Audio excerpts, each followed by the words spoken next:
Hey, what's going on, guys? Welcome back to Jeremy Scott Fitness Podcast, a radio show coming to you on this Friday, October the 29th, 2021. Hopefully it finds you staying safe and staying sweaty all at the same time. On today's episode, we are talking 7 steps to get where you want, whether that be in your personal fitness, eating habits, your finances, education, career, relationship. I think you can connect the dots on all of these depending on what arena you want to make improvements in. That's why I do honestly love fitness so much, because it mirrors life in a lot of ways. Sports and fitness for me have been the base of everything I've ever done. And if I really think about it deep down, I kind of reverse engineer all the things I went through in terms of, competing, being part of a team, practicing, fighting through, when things are stacked against you. Learned a lot. And I'm going to play off a piece that Pat Rigsby sent. Man, this has to be at least 3 years ago, give or take, but definitely helped me in business for sure. And then when I, reread through them here, it's what I did for sport. It's what I did, to build my physical body and honestly build myself up from being a dead broke loser to a guy who, isn't a dead broke loser anymore.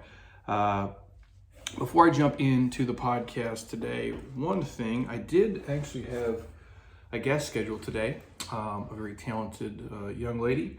Ashley is her name, and being the pro that I am, 400 and almost 50 podcasts in, we scheduled it, had set it up, and she sends me an email. Hey, I'm ready to jump on a Zoom call or on the phone here and record the podcast. And then it dawned on me that I didn't tell her that we record every single episode of the podcast here in-house with all of our guests. So needless to say, I'm here solo today.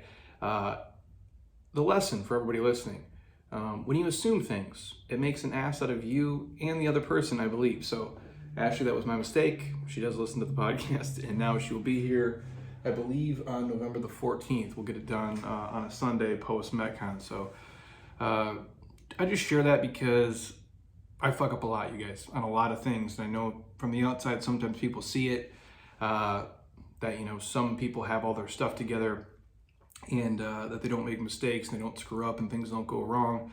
And all those people have done is really just, they've learned how to hide it a little bit better. But what I've learned is, if you're willing to laugh at yourself and talk about your own failures and fuck ups, it opens you up. Obviously, you're being vulnerable when you do that, but it kind of bulletproofs you as well. Because if you're willing to laugh about it, really, it doesn't matter if the world does. So my mistake, and here I am today. So if you guys do things, when you send emails and set up appointments, just be very specific, because otherwise you can be in the boat that I'm in today, like an idiot, rocking here.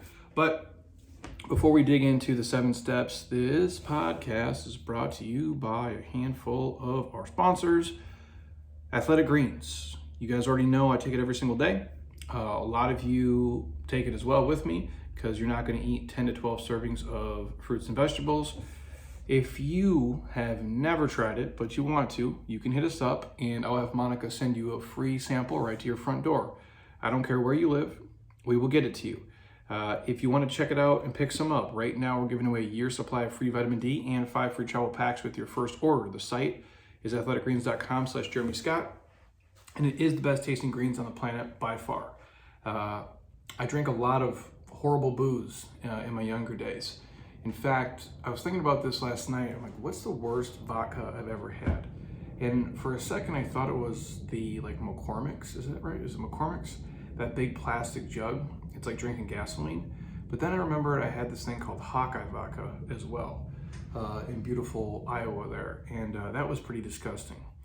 And the reason I bring that up is because Athletic Greens taste 1,000 times better than that, and it's good for you.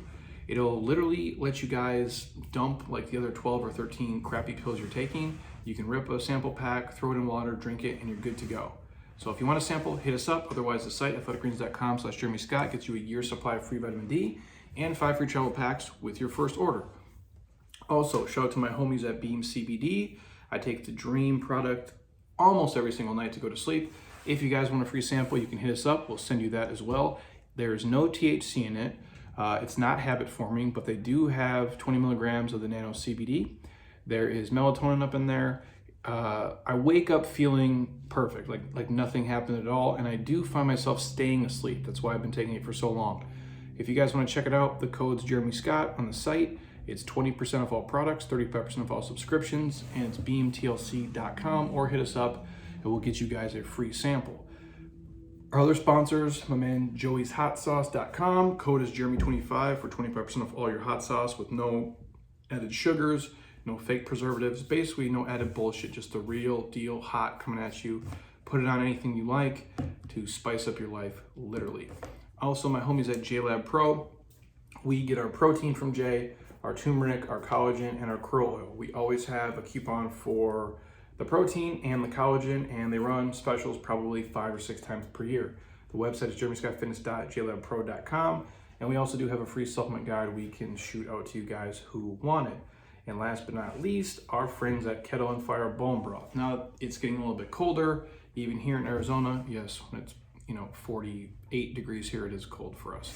I am a fan of the bone broth. I do think their bone broth is the best tasting that I've ever had, but they do make soups, chilies. They kind of cover a wide array of, warm things to eat in the wintertime, and they don't put any preservatives in there. No antibiotics, no hormones, no artificial colors, no extra sodium. It's as real as it gets. We're talking, legit, humanly raised, grass-fed products, no garbage in there at all. If you guys want to check it out on the Kettle and Fire site, the code is Scott20 for 20% off, or just hit us up and we'll send you guys the link. So, as we jump in here to the 7 steps to help you guys keep kicking ass. Quick reminder, our 5-week face melter challenge is kicking off here in 15 days. In fact, the program starts on November the 15th, and we take you up basically all the way till past Christmas, I believe. So you're going to be maybe have like 1 week off before the new year, just let you guys kind of unwind. But we're basically bringing you into the new year rolling on all cylinders. And the link's in my Instagram bio right now. The site is jeremyscottfitness.com/face-melter-challenge. That's a mouthful. But basically 5 weeks, you guys will be active every single day. Typically Monday through Friday, you guys are ripping it. And then on the weekends, just rolling with mobility. Obviously, if you guys want to throw in our Sunday Meds Metcons, you can do things like that as well. But it's a fun program. I think we've only ran it once. I think we ran it last year. Was it last year? Maybe this is the 3rd time we've ever run it, either just last year or the year before. But it's relatively new for us. We've only taken probably a couple hundred people through it. We are actually going to take a couple pieces of our 50-day end of the year challenge and throw it in there as well to give you guys just an outline or a guide to follow to head into the new year not eating and drinking shit, because a lot of people tend to do that. They kind of punt all that time from really Thanksgiving to New Year's, and that ends up being over a month of your life where you're just shoveling in booze and food and being way less active. And I'm not saying don't go enjoy your life. In the same note, if you're gonna punt those 5-6 weeks, you're gonna be waking up early January hating yourself. And so we really do coach picking your spots in this program, and then obviously get you guys to be active, answer all your questions, and it's a good time. It actually helps me make a lot better choices as well. So if you guys are interested, I'm happy to give you a little podcast discount code for the 5-week face melter challenge. Again, the link's in my Instagram bio, and we're going to throw it on the newsletter a ton of times from probably the 8th all the way till I believe the 12th, which is when we'll close down the registration. So hit me up, and if you guys are not on the newsletter, message us and we will get you guys on there as well. Now, I'm talking about 7 steps to help you guys get where you want to go. Nothing crazy. All things people probably should know, or they do know, but yet they don't put them into play. And like a lot of things in fitness specifically, and honestly most things in life, a lot of people know what to do. Maybe not exactly, and they don't have a perfect outline or a perfect plan, if that even does exist. But It's the application they tend to struggle with more often than not. And again, I always use the example, we know we shouldn't drink that much booze. We know we shouldn't eat garbage, but yet people still continue to do it day after day after day, even though they're overweight, they don't feel good, they're not healthy, they're getting crappy sleep, yet they still keep doing the same habits and same routines, thinking something will change, or waiting till Monday because Monday is magical. I'm kidding. Or wait till January 1st because it's magical. I'm kidding. The point is they keep it rolling over and over and over again, and they know what to do, but it's the application. You're not just changing this basic skill. You're trying to change a lifestyle habit, and that's the hard part. And that's what I want to dig into here as we kind of roll through. So the 7 steps to get where you want to go. Number 1, you need to set goals that stretch you, but are also attainable. Now that's the key. Set a goal that's going to stretch you, but that's also attainable. If it's not realistic, you're not going to be motivated. But if it doesn't challenge us, like, we're not going to be inspired by it either. Now think about that for a second. When you set your goals, obviously, if you're listening to me and you're a 36-year-old guy, and you're like, you know what? I see Aaron Rodgers in the NFL. I see Tom Brady in the NFL. I'm going to play quarterback for my hometown team. I'm not trying to be a dream killer, and I'm not telling you not to go for your dreams, my man, but it's just not going to happen. It just isn't. You know what I'm saying? Like there's dreams, and then there's fantasy, and those are not the same. So when you set a goal, it has to be at least somewhat realistic, or you're not going to be motivated. And if it doesn't challenge you, you won't be inspired to keep working towards it. Now, this can be anything. So if you're a person listening to me and you're like, well, my goal is to pay off my house early, that can be done. Now, if you're listening and let's say you have a 30-year mortgage, right? And you want to pay your house off early and you're 5 years in and you owe $488,000 and maybe you make $150 a year and you're saying, well, I want to pay my house off in 2 years. Well, you only make $150 a year and you owe $480. So that's probably not realistic. But if you said, hey, I make $150K, I am 5 years into a 30-year mortgage, I want to pay my mortgage off 10 years early, because you're jacked to do that. So now you have 15 years to do that. That's realistic, for sure. And maybe that motivates you. Maybe that inspires you. Or if you're listening and you're like, well, I have 100 pounds to lose, and I want to do it by January 1st. Well, if I'm doing the math right, you have about, 70 days, give or take. That's more than 1 pound every single day. That's not really realistic. But if you said, hey, a year from now, I want to lose 100 pounds. Now that's something that probably inspires you. That's something that probably motivates you. And if you wanted to chunk it down, you can make it even smaller. Say, hey, I'm going to lose a half a pound to a pound a week and just see how things go. Now those are goals that are going to stretch you, and they're also attainable. So when you're setting out to do things, I'm a huge fan of timelines. My wife and I have done this forever. I've done it my entire life.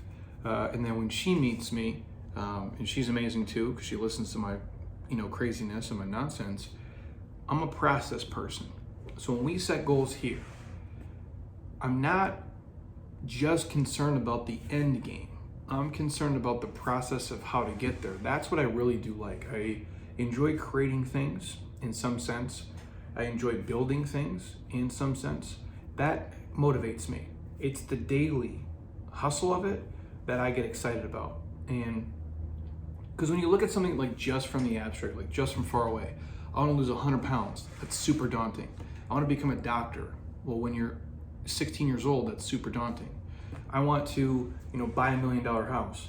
Well, that's super daunting if you only make, $50,000 a year. But if you look at these daily processes to get there, that helps it become more realistic, more attainable, and that's going to challenge you. It's still going to stretch you.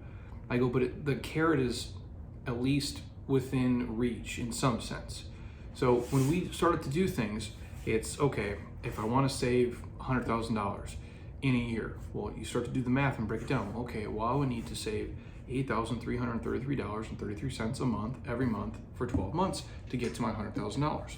Or again, if it's the weight loss example, I need to lose 30 pounds. I'm like, well, if you can do half a pound to a pound a week over 30 weeks, boom, you're set. So if you guys are looking to do something drastic, looking to do something crazy, maybe change careers, maybe you have to have a dollar amount set in your savings to allow you to do that. Maybe you have to apply to so many places. Maybe you have to learn a certain specific set of skills. Whatever it is, make sure the goal is stretching you, but it's also attainable. Because if it's unrealistic, you're gonna quit, you're gonna give up, you're gonna look at it like it's Mount Everest and you can never climb it. And I don't want people to do that. And I'm not gonna name names here, but there's a lot of people in my life that I'll talk to and they'll say something and I'll explain like the process, right? And what it's gonna take. And then it's like, well, that's just dumb. I might as well not even try. And that's what I'm talking about. And I know that sounds like abstract when I'm saying it, but a lot of people do that. When they look at something and it seems so insurmountable, like, oh my God, that just seems like it would take forever, it demotivates most people.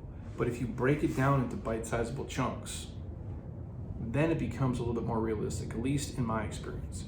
Number two, you need specifics, like we all do, me specifically. Now, if you are running a business or your personal income, and you might, again, if you're a person who wants to upgrade their car, you want to upgrade your house, you want to take one of your bucket list trips, or you want to retire early, all of these things obviously require a certain amount of money. And so if that was your goal, I want to travel the world, I want to retire early, I want to, buy a new fancier house, buy a new fancier car. Saying things like, I want more money, or I need to make more money, is really vague. It's like when people say, well, I just want to be in better shape. Well, what does that mean? It's just better shape. I want to be stronger. I understand that, but what do you mean stronger? Like, I want to be faster. I want to be more mobile. What specifically do you mean? Like hamstrings? Like open up your hips? Like your T-spine is tight? That's what I'm saying when I mean specific goals. So if you start to say, I want to do all these things that require dollars, and by phrasing it saying, I just need to make more money, or I need to have more money, it's pretty broad, right? But saying I want to go from $7,500 in a month to $20,000, that's more specific. So if you're like, well, my job pays me $80,000 a year, but to get all the things that I want, I need to make $120,000 a year. Now we're getting specific. Or saying, hey, I want to be in better shape. That's a term. Or I want to lose 40 pounds. Or I want to go from a size, 16 to a size 8. I'm just making shit up now. Or I want to have better mobility. Well, for what? What reason? Obviously to move better probably through life and through space, to chase your kids, to not be in a wheelchair. I understand all those things, but I want to be more mobile. I don't want my hamstrings to be so tight. So I need to have a prescription to open up my hamstrings. I want my low back pain to go away, and it's probably tied to my tight glutes. So I need to do, these specific, pigeon stretches. I need to foam roll my glutes. I need not just to stretch the tissue, but I also need to mobilize it. And now you start to have specific things you're going to work on, which allows you to make the process to get there that much more refined. And that's what I mean. When you start to really break down the goal specifically, then you can build a process to get to that goal. So for me, if mine was, well, I want to be stronger. Well, Jeremy, what do you mean? I want my deadlift to go up by 50 pounds. Okay, now we're talking. Now I can work on specific posterior chain movements, exercises, and drills to increase that load over time, if that's what the goal is. Everything in your life works the same way. You just have to really drill down on it. So if it's money, it's pretty hard set. It's black and white. There's numbers. There's P and there's L. There's money in, there's money out. If it's these other goals, you just have to really understand, hey, what do I want to do? And then how do I get there? Which brings me to the third thing. We need deadlines. All of us do.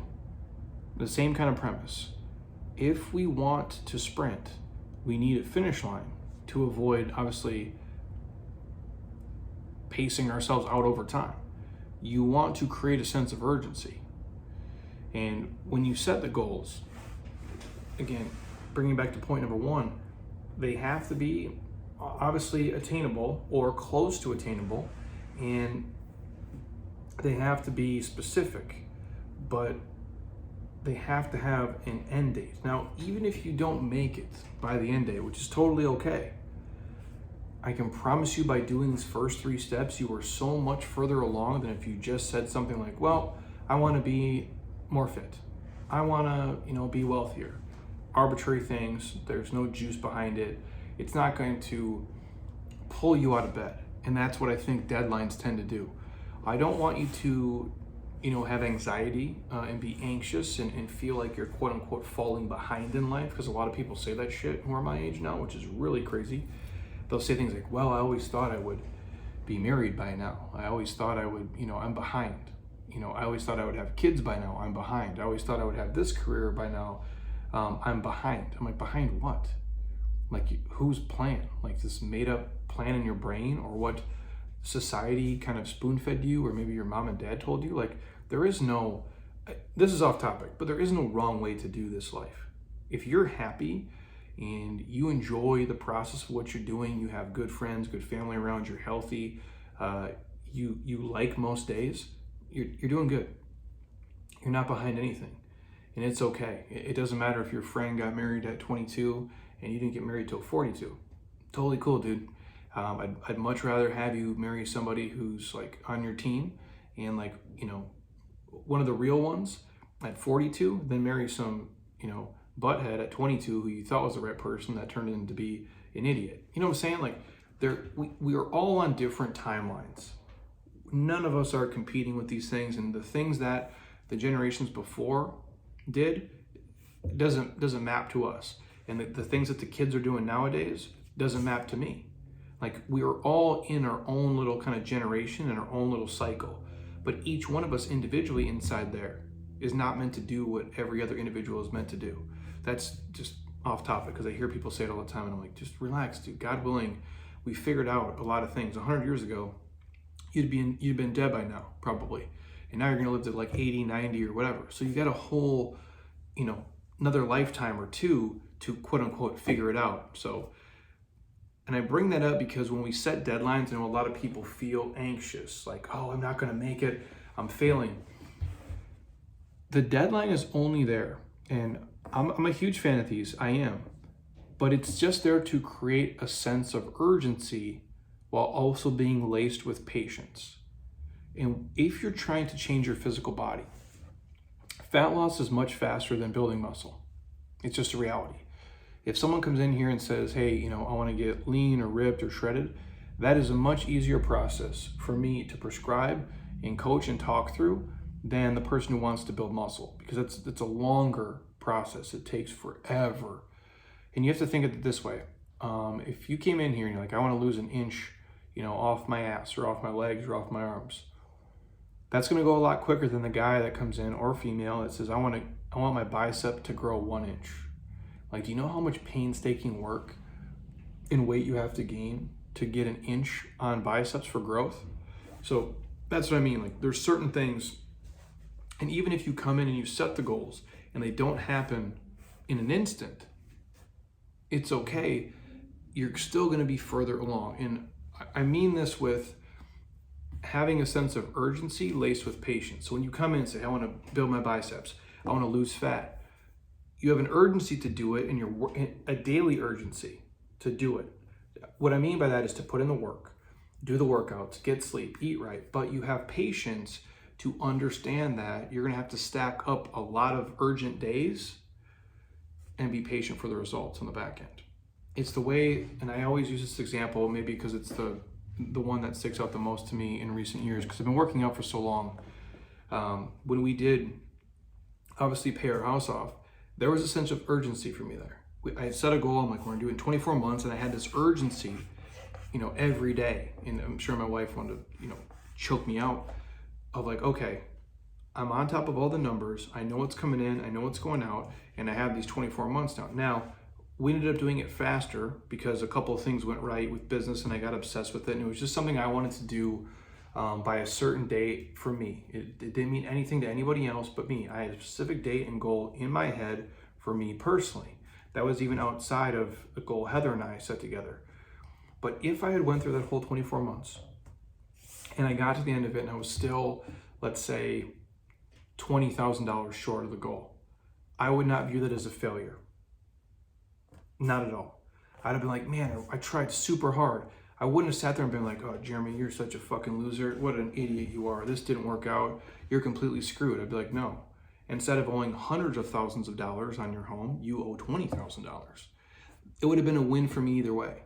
And even though that end goal maybe would have been short, it's the process I went through that I learned so much about myself, how focused I could be, how diligent I could be, how responsible I could be, how on top of things I could be, how I could multitask certain things to get where I wanted to go. And you learn something about yourself when you're willing to sacrifice, delay gratification, and put in the work. The deadline is there, but it doesn't mean like, if you don't reach it, you're a complete loser. It's gonna be a carrot for you to chase. And I promise you guys, more often than not, you're gonna reach it before the deadline with a lot of things, and then there's gonna be a small percentage of time where you don't reach your goals and the deadline passes. But it's okay, because everything you have put together, all the systems, all the habits, all the processes to get to that deadline time is what you really learn. And that's a transformation, my friends. That's why I think anybody who is listening to this and you've paid off your student loans, you've put your kids through college, you've lost 100 pounds, even if you gained some of it back, there was a process you went through there that changed you and transformed you, physically, mentally, emotionally, for sure. And even if you slid back a little bit, that's still inside you. And you can still dig in there again because you know it's there. It's like when you swim, I can give every analogy in the world. Like when you swim out in the ocean pretty far, and maybe it's your first time and you never know what you're capable of, and then you can swim back. The next time you're out there, you know you have the capability to dig in. It's the same thing if you've ever been in a fight, if you ever played sports, shit, if you've ever ridden the assault bike, how deep of waters can you take yourself into without drowning? And that's really what you do when you set these really challenging goals in your life with some deadlines. And even if you don't get there, you still crushed it. Like the last example I'll give you is if, let's say I wanted to try to, knock Ben off the assault bike record board today. By the way, we have the real assault bikes here. And if you guys ever want to try it, see what you can get in a minute. But Ben's record here in our facility is 75 assault bike calories in 1 minute, which is lunacy. It's like pure insanity that a human can do that. I've seen 2 people do more in my whole life, and I've seen probably 500 legit people ride that thing. And I think mine right now is 66.4 calories in a minute. Now let's say today I wanted to get up on there and I'm gonna beat Ben, I'm gonna smoke him out. And I get on the assault bike and I'm riding it, and then the timer clicks and I die, and it's at 70 calories. I don't view that as a failure. I learned something about myself there where I just went further than I ever thought I could possibly go. Now, it might not be as good as what he could do, but he's also 6'9", 300 pounds, and there's something wrong with his brain. But I just improved my personal best, and I pushed myself further than I thought was possible. And so even though I, quote unquote, didn't hit the deadline or I failed, I learned something about myself, and I went deeper and further than I ever thought possible. It's the same thing for you guys. So set the deadlines. Have a sense of urgency. Sprint to the deadline. Be patient while you're doing it. I know that sounds counterintuitive, but just don't beat yourself up if you don't get there right, quote unquote, on time. Because I promise you, you're going to be so much further along just because you put these first 3 pieces into play. Number 4. And this one might be the most important, and I don't want to get too crazy here off topic on this one, but this is something that is very prevalent in my life today with a lot of people that are around me. And number 4 is we need to actually want the things we're going after. I'll repeat that just so you can hear it. We need to actually want the things that we are going after.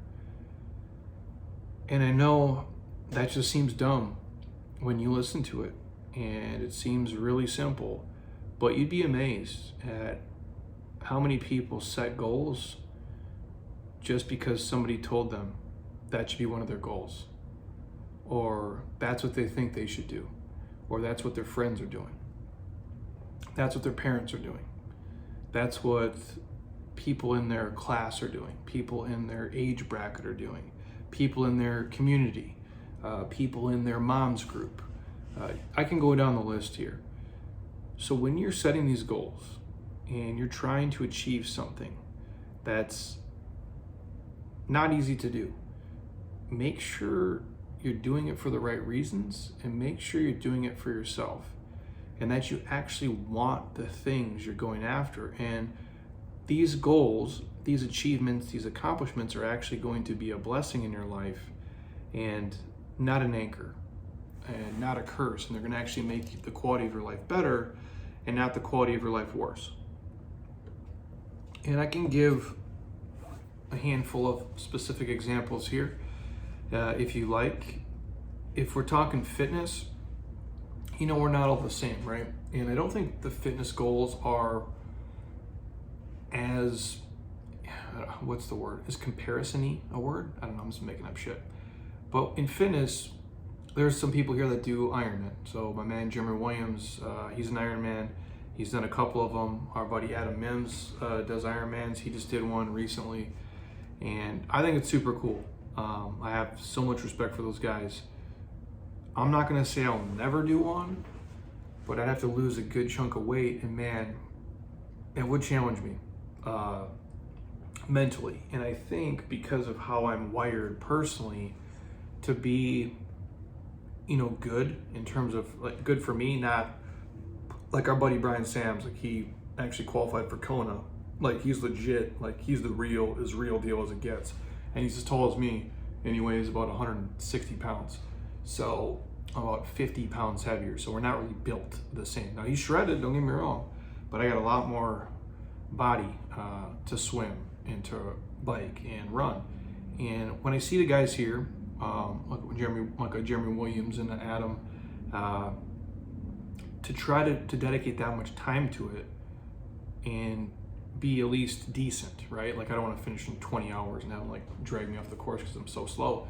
I'd want to at least, be somewhere, not at the very, very end of the pack. Like, hey, I'm a person who's actually in some kind of Ironman fitness. It would take so much away from my life. It would take away energy from me, obviously doing a podcast as frequently as we do, writing as much content, filming as many things, coaching people in person, because I'd have to dedicate so much time to training and sleep and recovery and eating, even more so than I do now.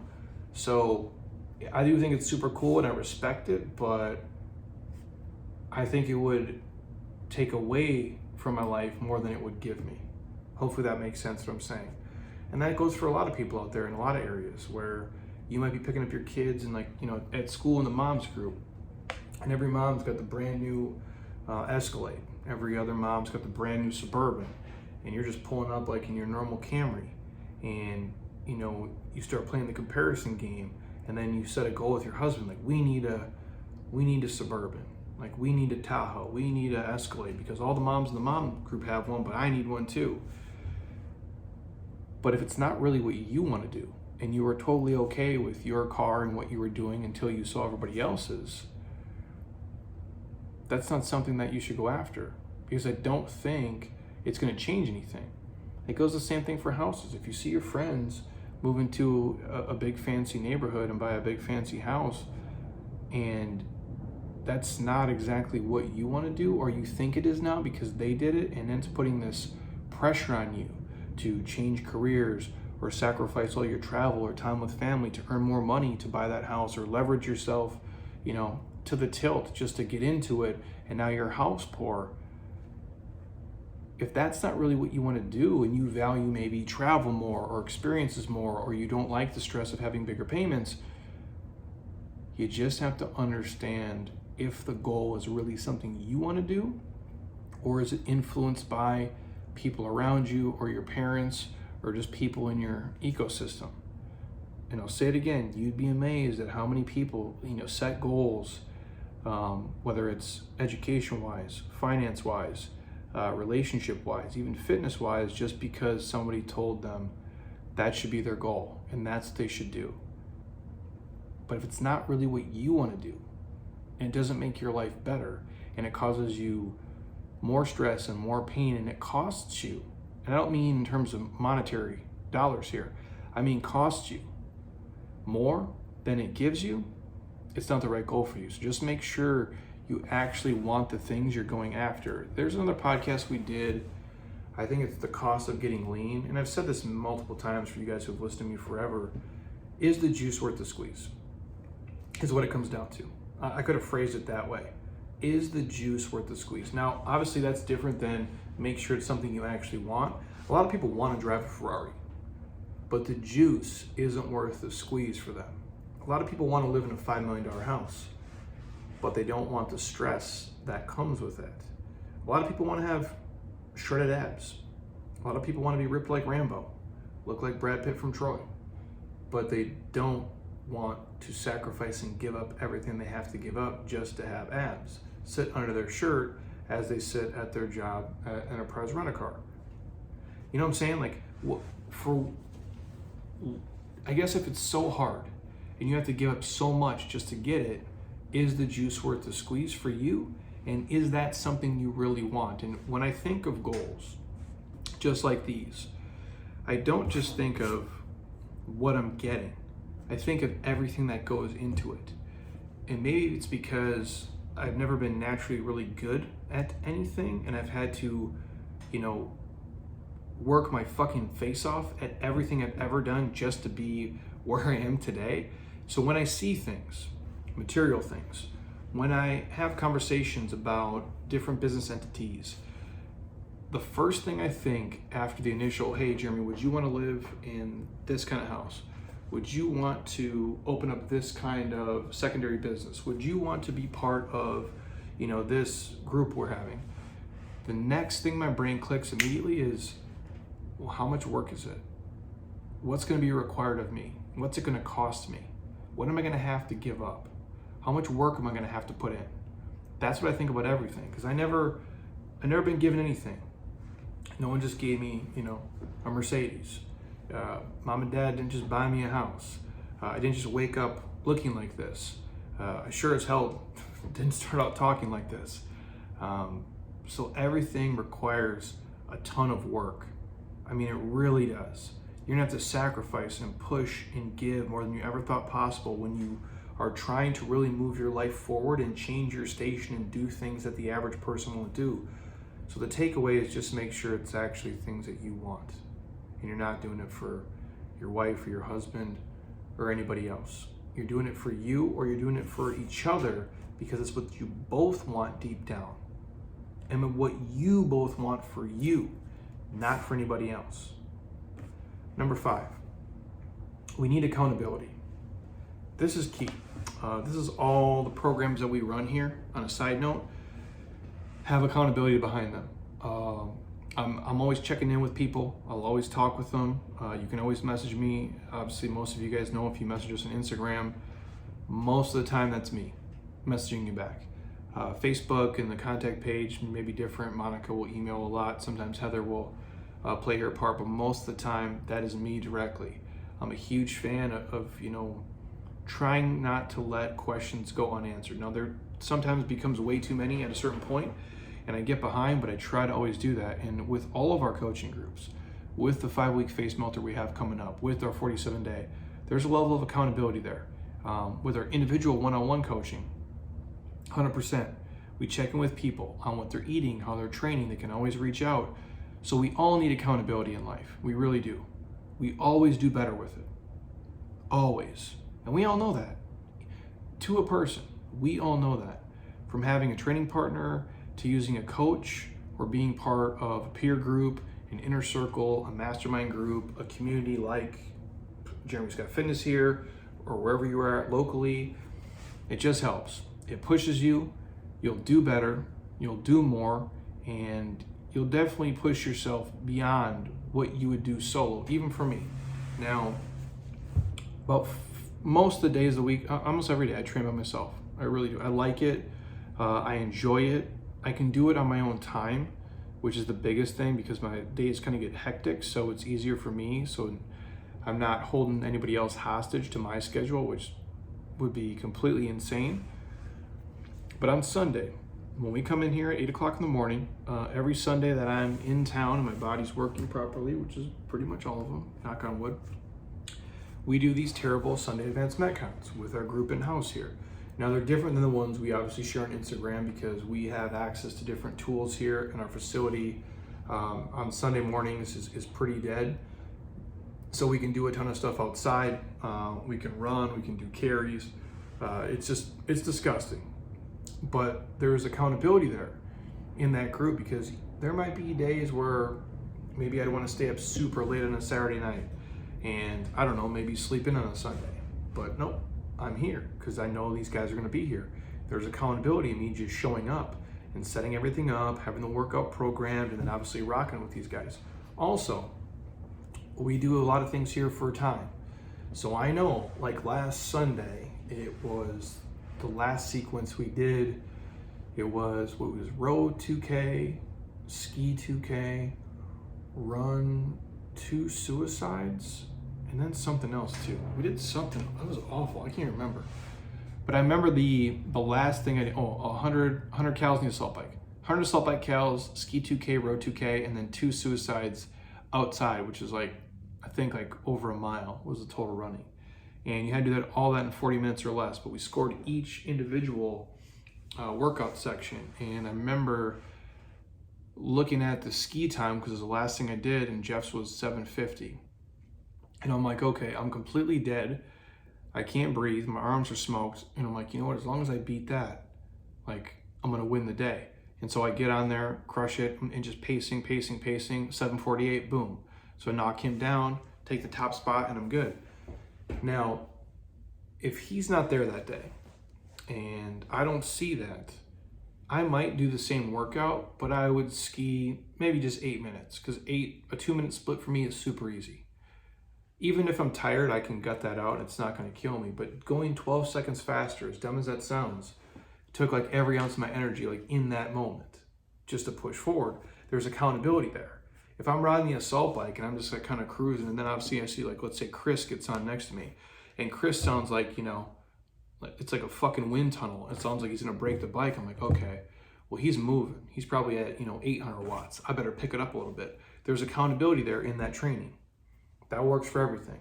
In fitness, in your finances, in your career, in your relationship, obviously your husband or wife, hopefully they're your teammate, they can hold you accountable.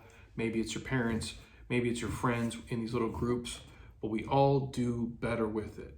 All of us do better with a goal, with accountability, and with a coach. I'll say that again. All of us become successful when we have a goal that is set, when we have somebody coaching us, and accountability behind it. And that coaching doesn't have to be like a quote unquote coach like me, for example. It could be one of your friends, and maybe you kind of, coach each other in sync. But that's what like a mastermind group is. That's what a peer group is. That's what an inner circle group is. And I'm a huge fan of those things. I've been part of many of them for a long period of time. And what you'll notice is the people that are the most successful, they tend to create their own inner circles. And as you get older, you kind of weed out people who aren't on the same level. And I'm not saying you can't bring people in and build them up, but you have a different level of peers that you associate with. And like, if I was to say who's on my little fitness, peer kind of inner circle group, I was texting with BJ Gadur today.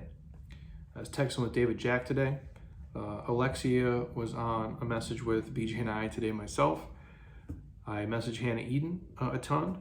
Ben Novak is obviously in my circle. Like, that's a tight little group just right there that I communicate with and associate with, and on a multitude of things.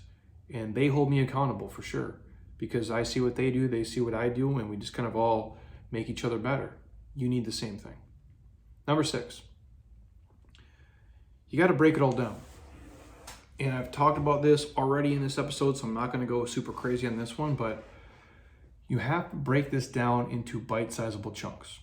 I've said this phrase before. How do you eat an elephant? Just one bite at a time, dude.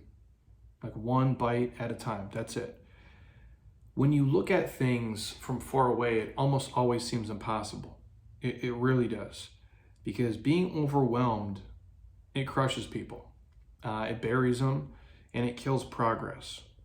We do better when we have goals that are broken down into small targets. We call it, kind of that big rocks, little rocks. Now, we usually use that example in terms of getting things done for the day. And we'll say, you got to get the big rocks done first because they're the most important, and then you can move on to the little rocks. Or when you look at, like Dave Ramsey, for example, and some people are fans of him, some people are not. I do like a lot of the principles he uses. I don't agree with everything, like most people, and a lot of you listening don't agree with everything I say, and you don't need to. But I do like the overall message that he has for a good number of people. Obviously, it's not for everybody, but it's for a large chunk of humans. Obviously, it's one of the most popular radio shows of all time. I think it's like either number 1 or 2 in America. And what they do in terms of debt, they have a debt snowball, and they have you break it down.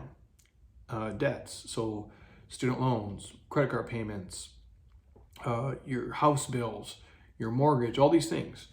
And they break down all your debts from smallest to largest. And they have this thing called the debt snowball, where they have you pay off the smallest debts first, regardless of, probably the interest rate. And for a lot of people, that sounds counterintuitive. They say, well, Jeremy, if I have a loan for, 7%, but I have another one at 25%, wouldn't I pay off the 25% first? Obviously, there's going to be outliers, and there's certain numbers where, it makes different sense to go different ways, but they do the debt snowball because what they found is when you pay off these small debts first that are quicker, you owe $200 here, $600 here, $900 here, and the next one is $6,000. Paying off these small ones, it just eliminates more of your total debt, but it builds momentum. And that's the key. It's not about the money always. It's not always about, these huge strides. It's the momentum that you're taking every single day. And when you can build momentum and you can see little wins stacked up, that tends to motivate you. Where when people look at it from the outside and it seems so insurmountable, that is demotivating because they feel like they'll never make it there. It's like the difference between running on a treadmill and running outside. If you're trying to run 100 miles, either outside or on a treadmill, they're both going to be 100 miles. But for most people, it's easier to do it outside than inside. On a treadmill, that's not taking you anywhere. If you were to do a legit, run a marathon today, let's say, or 100 miles, whatever example you want to use, would you rather run it on a treadmill where you're staring at the same thing and you're not really physically moving anywhere in terms of distance on the earth, or would you rather be outside running somewhere where you can actually see it kind of count down? Personally, for me, I like to see it count down. That's me breaking down the process. I can see how much progress I've made so far. That's key for everybody. You have to break it down. You can't just say, I'm going to pay off $100,000 of credit card debt. You have to break down the process. You set the deadline. You make it specific. And then you figure out how much you're going to pay off each week or each month or, quarterly, whatever standard of measure you want to use, but that has to be there. Heather and I just talked about this the other day. We have a different financial goal that she's excited about. And so I'm like, I don't care about all these other things you're saying. I just need to know what the deadline is and let me figure out how I can get there in terms of if the goal is a year from, I think you said November 1st. What is that, a couple days? So I go, okay, from 12 months from now, I just need to figure out how to get there and what I have to do each week. So for me, let's say your goal is you want to save $10,000. Then okay, well, if my goal is to save $10,000 in a year, I need to somehow figure out how to put away $833 a month.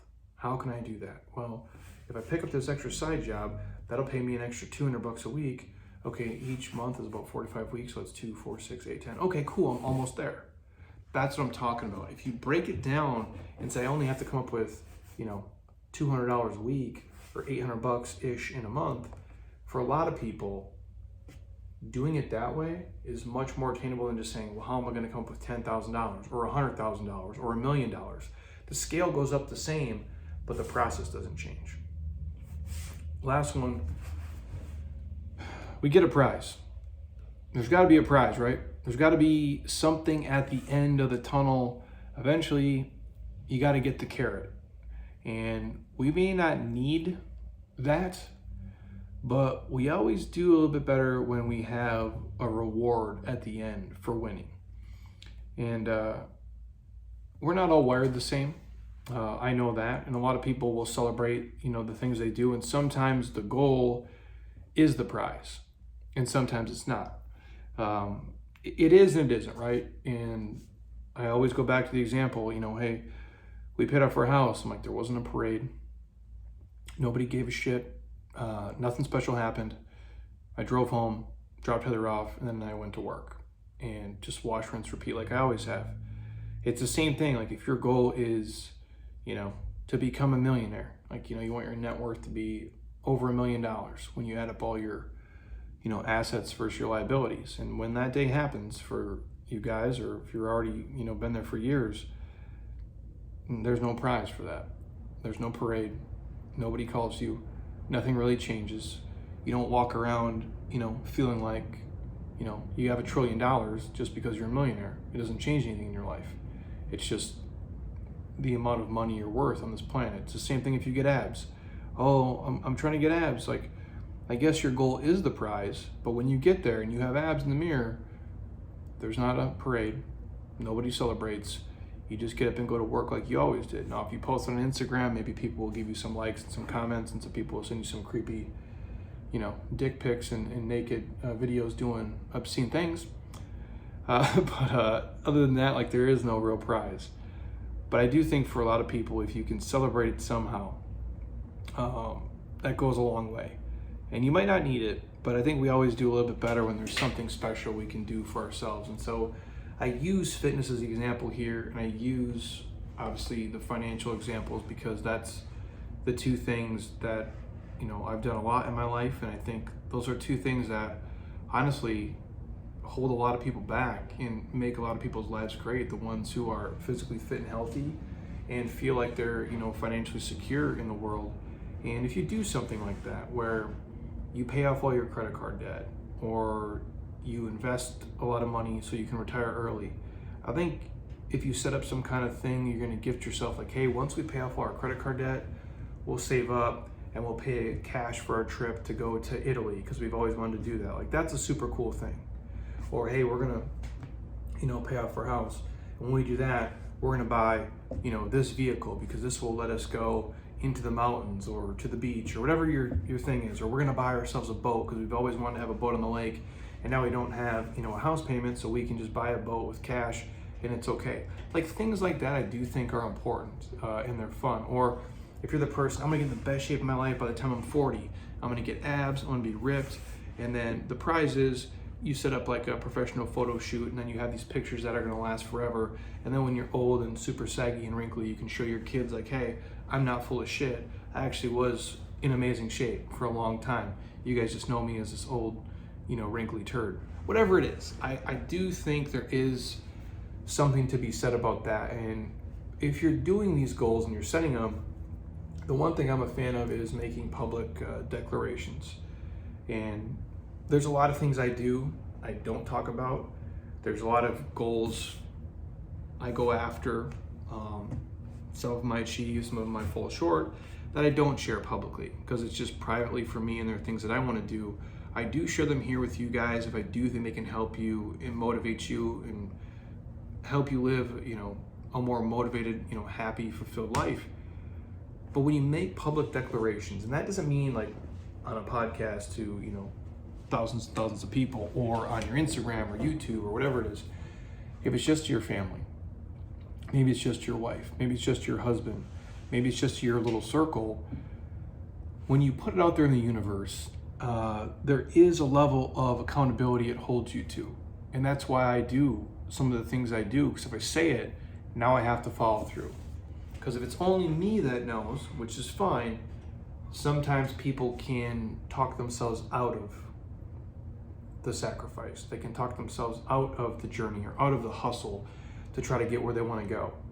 But if you say it to people around you, periodically they might check in on you, see how far you are. That's motivating. There is a level of accountability there.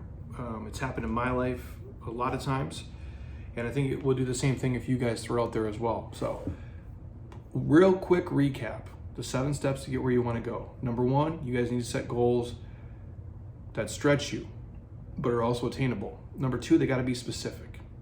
Number 3, they have to have deadlines. Number 4, you actually really need to want the things you're going after. Those goals have to matter to you and not to everybody else. Number 5, we need accountability. We all do better with it. Number 6, you got to break it down. Number 7, if you get a prize at the end, even better. And I think it's cool to reward yourself if you really worked your face off. I'm a fan of that.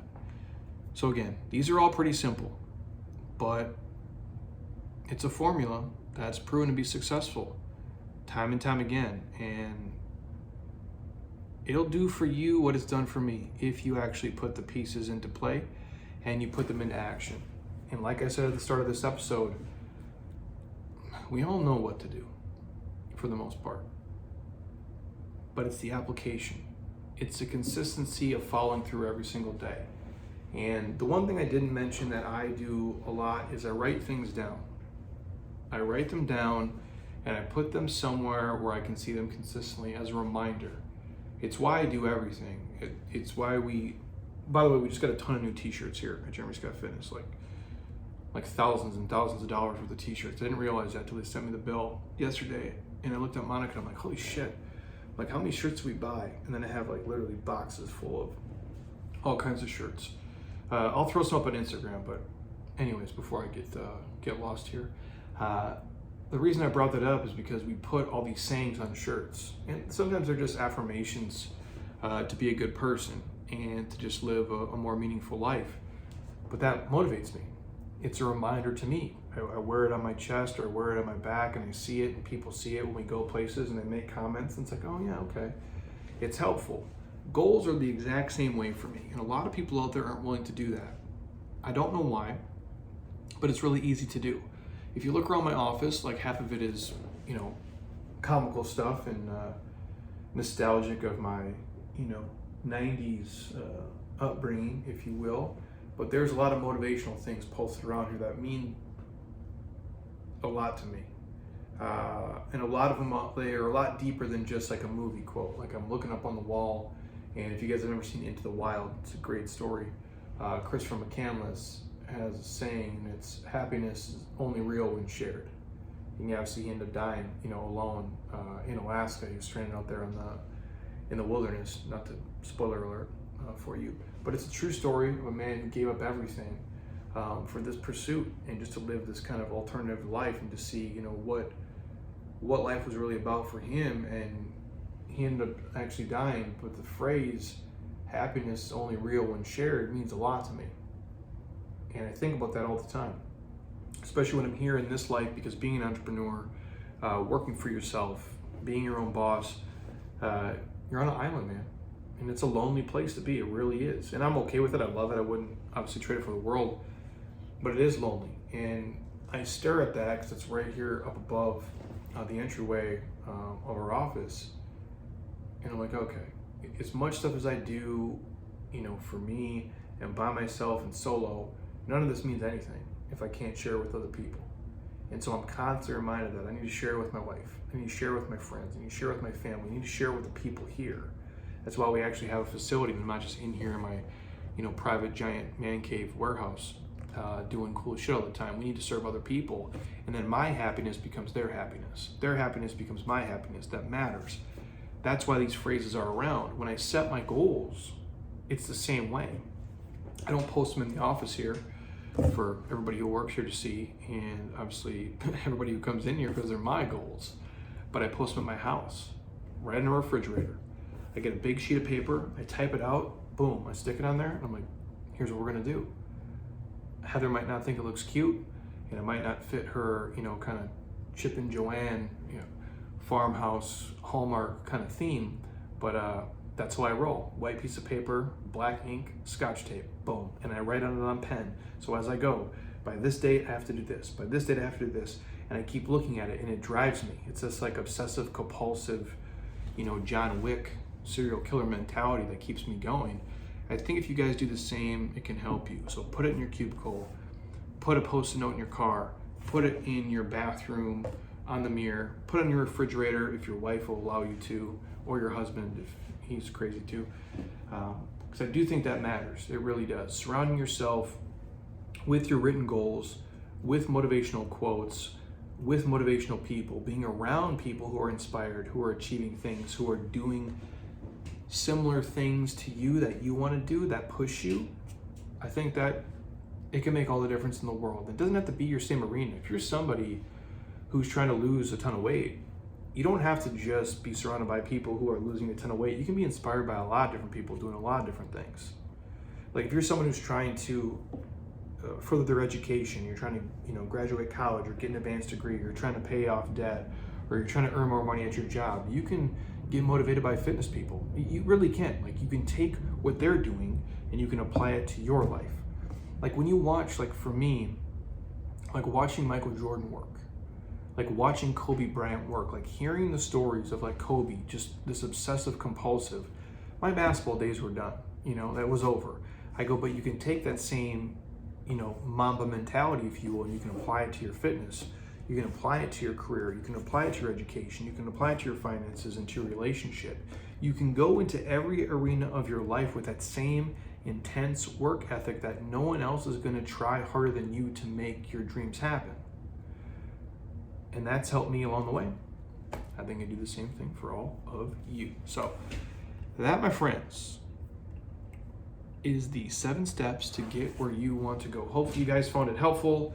That podcast literally just had to happen today because I messed up on getting Ashley scheduled, but I'll get her back in. What else do I got here on the docket? Might be back on Sunday. I do have Dr. Stacy coming on November the 11th, and a bunch of other stuff in between then. But reminder, you guys, our 5-week face melter is kicking off here in like 15 days. If you want a podcast discount code, hit me up. It's the last program we're going to run of 2021. It'll be legit. It'll push you guys. It'll help you eat better and train harder than you would between Thanksgiving and Christmas. I promise you that. You'll make way better food choices, way better drinking choices, and you will have a much better overall workout experience and be more physically active than you ever have been during that time of year, which goes a long way. So if you got questions, hit me up. The link is in my Instagram bio. All of our sponsors to the podcast are going to be in the show notes, but hit me up if you want a sample of Athletic Greens or the Beam. And then again, I'll probably just jump in on Sunday, either with Heather or myself, depending on what we got going on and what is cooking. So I appreciate you guys. I can't even talk sometimes.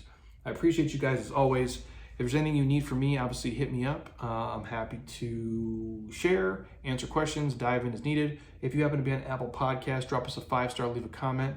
I truly would appreciate it. And that's it. So thank you guys for watching on YouTube. I appreciate you. And until next time, eat well, train hard, be nice to people, and please, you guys, keep doing shit you love with people you enjoy because your life is too short not to. I'll talk to you guys soon. Peace.